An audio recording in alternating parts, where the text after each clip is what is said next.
Hello children, welcome back to our chemistry class. Hope you have understood and learned the topics that we have studied in the previous classes. We have already completed discussing on chemical reactions, conditions necessary for chemical reactions, and also the characteristics of chemical reactions. Now, today we are going to discuss a new topic that is about chemical equations. I think already I had given you a hint on what are chemical equations, isn't it? Whenever we discuss about a chemical reaction, it can be represented in a very simple manner, that is in the form of chemical equations. Now, what is a chemical equation? A chemical equation is a symbolic representation of a chemical reaction using symbols and formulae of the reactants involved and the products formed in the reaction. Okay, it is a very simple method to represent a chemical reaction. We have already seen how to write word equations for different chemical changes, isn't it? And when we write a chemical equation, we just use symbols and formulae of those substances that we write in the word equation. That is the only difference. Okay, so why do we have to write a chemical equation? What is the importance of writing a chemical equation, and whether we can leave a chemical equation as such? All these things we'll be discussing in today's class. Okay, so let us see how to write a chemical equation for a particular reaction. Already we have discussed even during our live classes how to write a chemical equation. Let me give you a simple equation, that is carbon reacts with oxygen giving you carbon dioxide. Carbon reacts with oxygen giving you carbon dioxide. How can we write a chemical equation for this reaction? Carbon, that is a reactant. So our word equation will be like this. Carbon reacts with oxygen giving you carbon dioxide. This is a very simple word equation. How to write a chemical equation for this particular reaction? So what should we do here? The only thing that we must do in this case is we have to write the formulae, the symbols and formulae of the reactants and the products used here. Okay, as I've already said, when we write the reactants, if there are more than one reactant or if there are more than one products in a chemical reaction, you have to separate them using plus sign. So here we have two reactants, so they are separated by using a plus sign even in the word equation.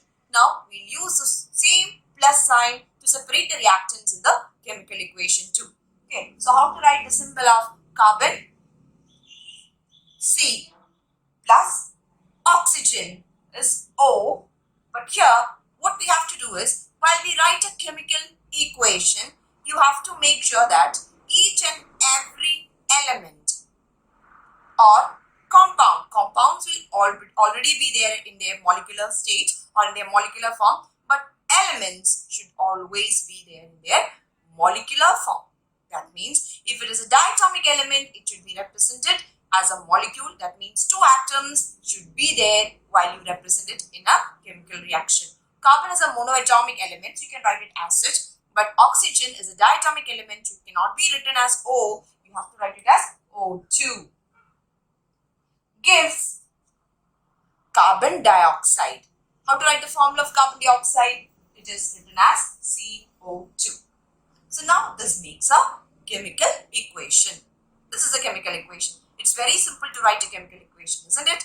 So we have a chemical equation here. We have used just the symbols and formulae of the reactants used in the reaction.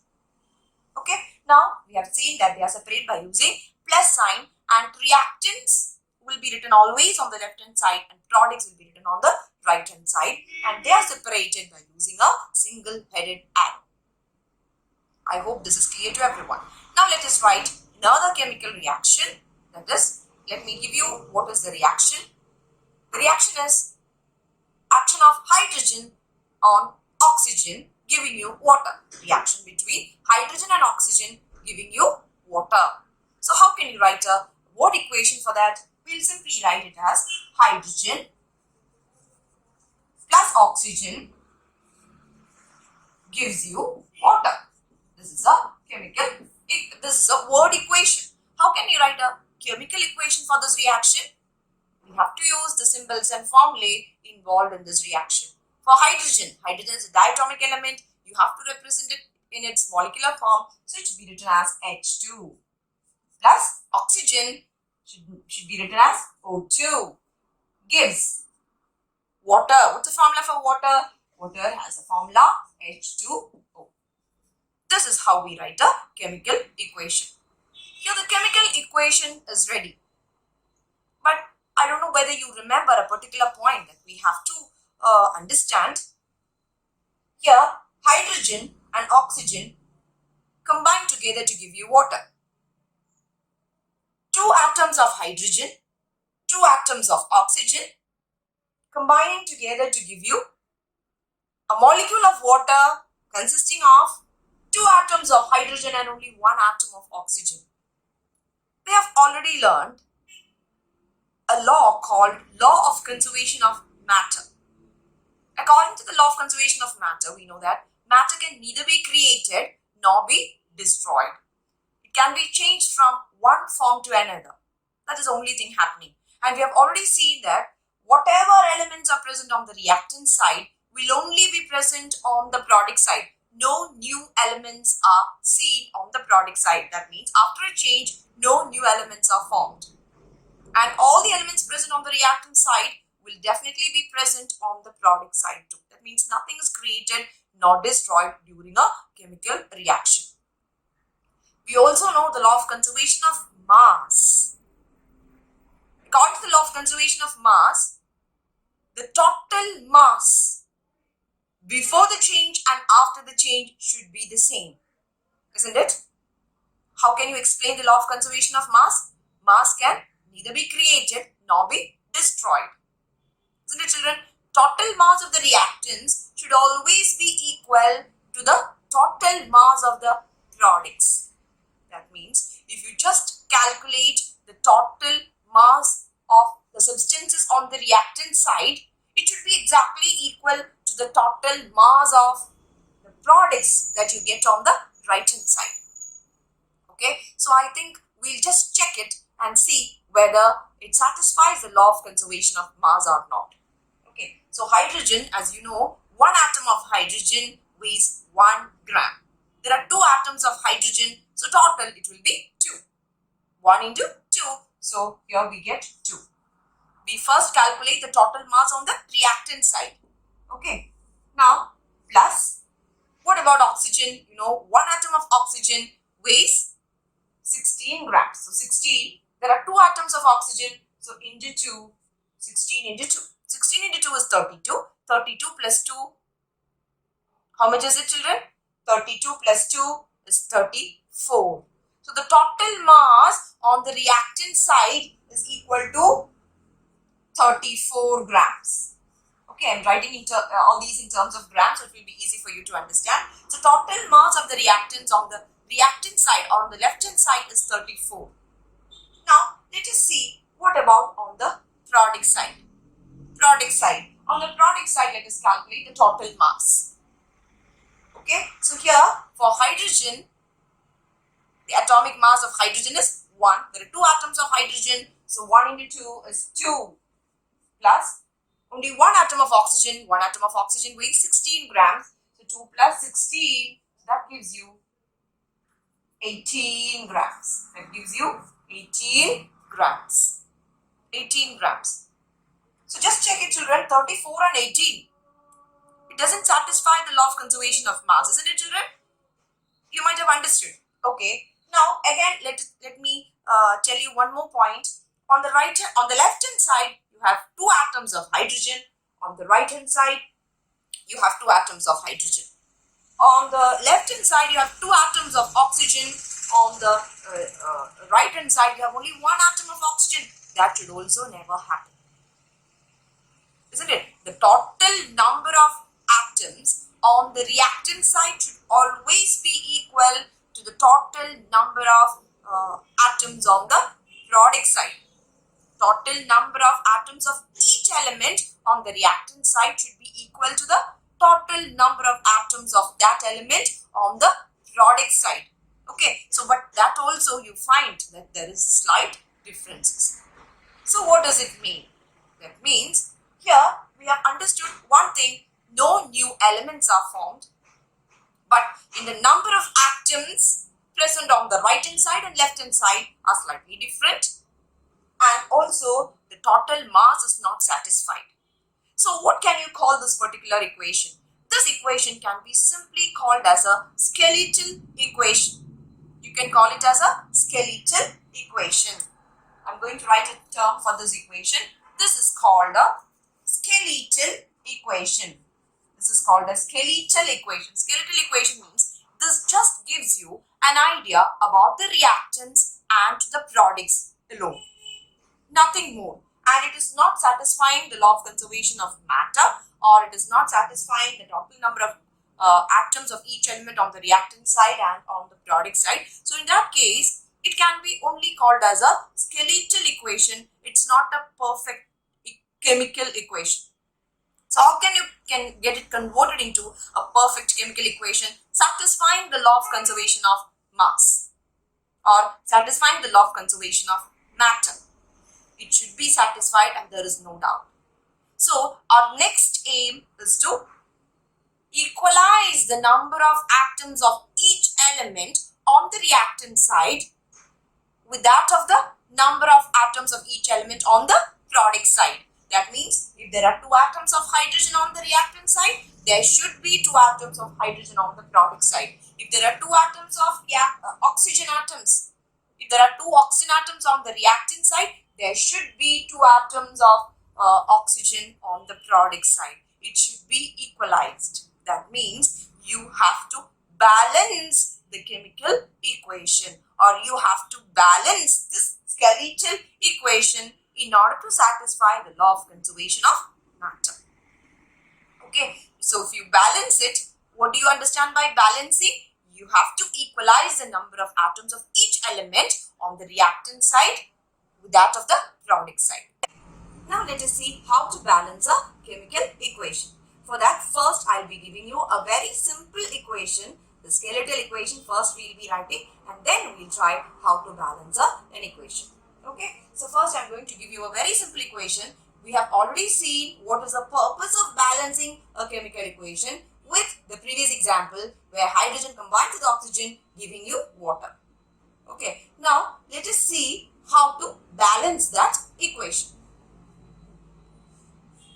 Hydrogen combines with oxygen giving you water. Once when you get such a chemical equation, or this is just a skeletal equation, once when you get it, the first step that you have to do is to calculate the number of atoms of each element on the left hand side, and also just write the number of atoms of each element on the right hand side. So let us do that first. Hydrogen atoms, 2 atoms of hydrogen, isn't it? Now oxygen, there are 2 atoms. Here on the right hand side, there are 2 atoms of hydrogen, and oxygen you have only 1 atom. This is the first step that you have to do. Now what is the next step? The next step is to see whether which element has less number of atoms and on which side. Hydrogen atoms are equal in number on both sides, so we don't have to do anything with hydrogen atoms. What about oxygen? On the left hand side there are 2 oxygen atoms, but on the right hand side there is only 1 oxygen atom. So what can you do? See children, you may think that okay, oxygen atoms should be 2 in number. So can you write 2 here? It cannot be done. The reason is, now if you write like this is not water, this compound is called hydrogen peroxide. So if you write these kind of numbers here, it changes the compound itself. So you cannot do that. So this is not possible. Now what is the next thing? Only oxygen atom is less in number, isn't it? Less in number, that means there here on this side there should be 2 oxygen atoms. So what should be done? You may think that okay, so we'll write a number 2 in between hydrogen and oxygen. Can that be done? That is, some of you may think that this is a molecule of water, so we'll give 2 here for this oxygen, as 2 cannot be written at the bottom. So let us write it here. Can you write it like this? No, this is also a big mistake. You cannot write a compound's formula like this. Okay, so this is also not possible because the formula of water is always H2O. So now what is the next step, or what can you do? The only thing possible is you can just multiply this whole compound with 2. This whole compound can be multiplied with 2. That means just multiply, as we are going to multiply this compound as a whole with 2. I write 2 here. 2 into H2O. Did you understand, children? So now what change has happened? After multiplying this with 2, let us try to write the number of atoms of hydrogen and oxygen on the right hand side after the multiplication. So let us write now. H is equal to, see how can you read it now, children? It is read as 2 molecules of water. Isn't it? It is read as 2 molecules of water. So now let us write how many atoms of hydrogen are there in this compound now. 2 into 2, 4 atoms. Now, how many oxygen atoms? 2 into 1. So that gives you 2. Hydrogen atoms are 4. Oxygen atoms became 2.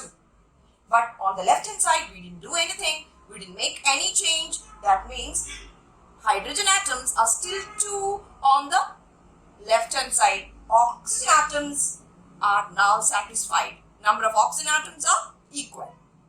So now what can you do the next?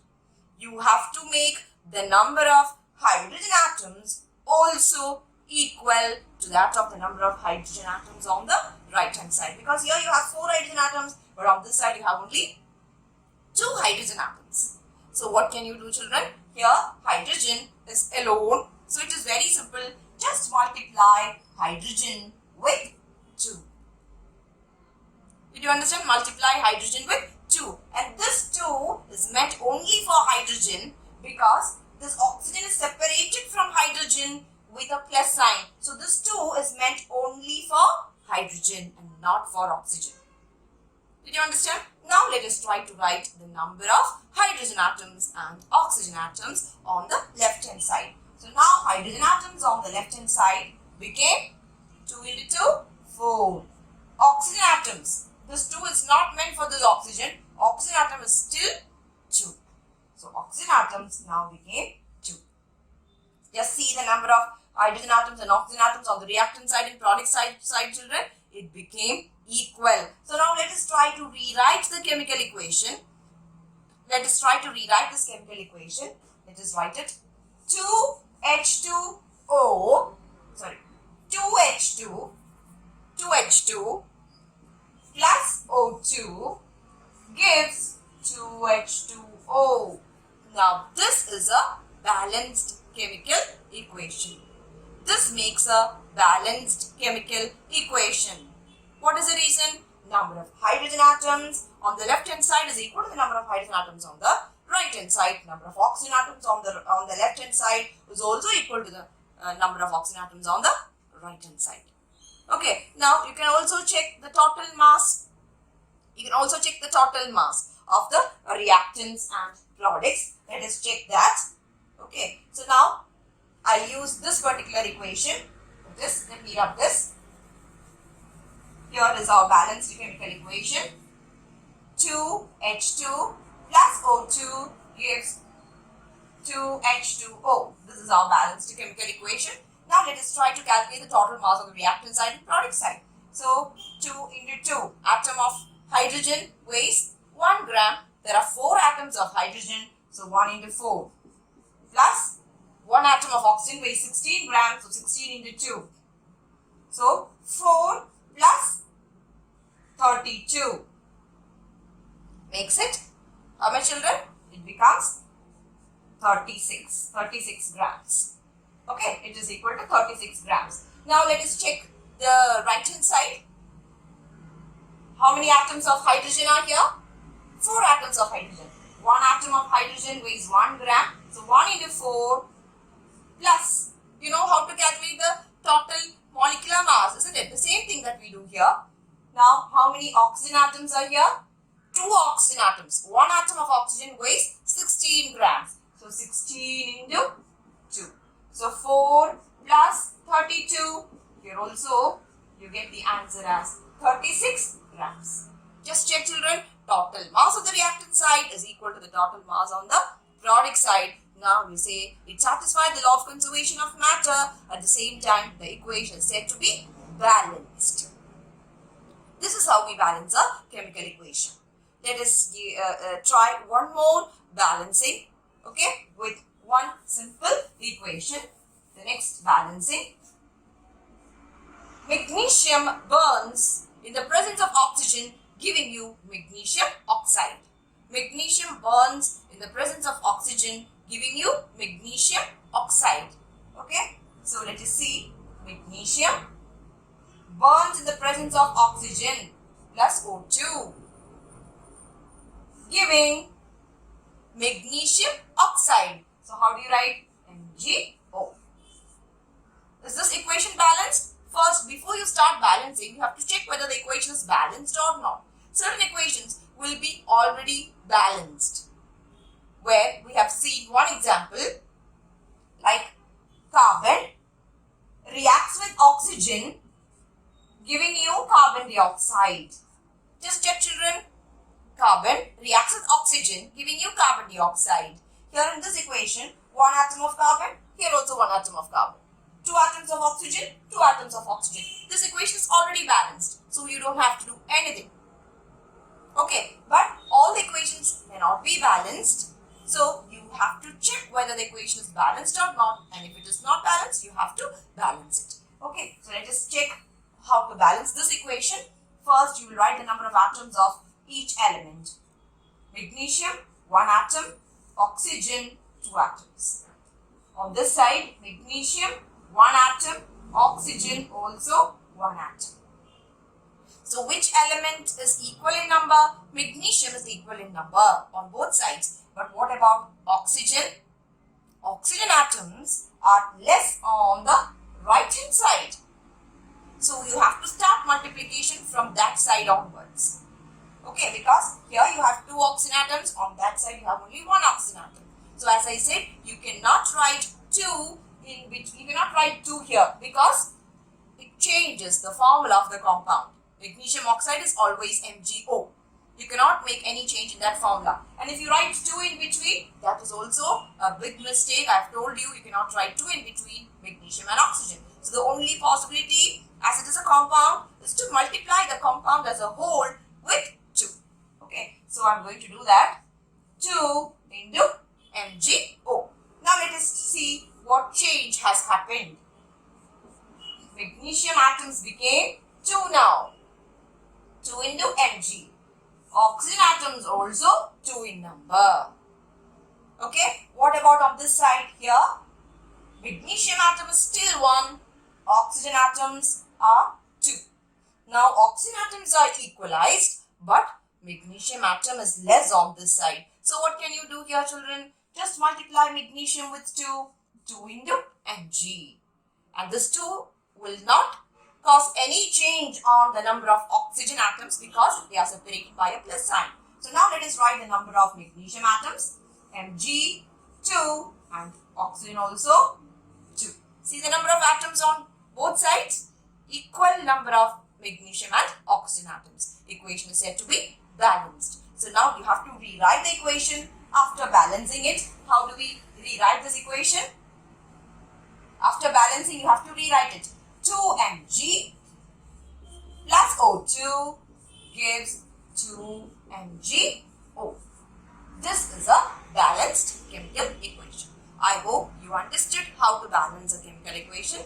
So we will be learning more balancing, examples on more equations, how to balance a chemical equation with more examples. We will be watching in the next video, also with more exercise questions. We'll discuss more exercise questions in the next video. So till then, take care, children. Bye.